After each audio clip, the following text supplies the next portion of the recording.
ओ या स्वरचिन्हाचे काही शब्द आपण या ठिकाणी पाहूया.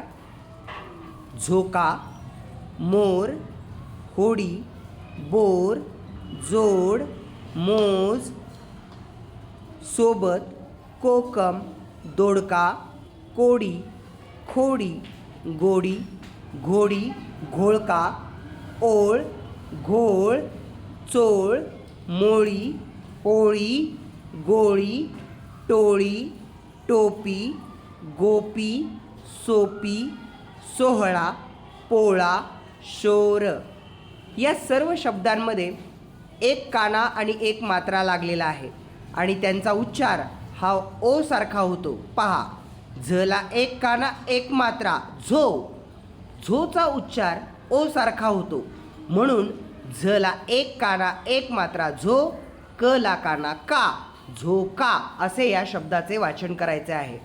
बाकीच्या सर्व शब्दांचं वाचन मी तुम्हाला करून दाखवलेलं आहे. त्या पद्धतीनं तुम्ही घरी वाचन करा. धन्यवाद.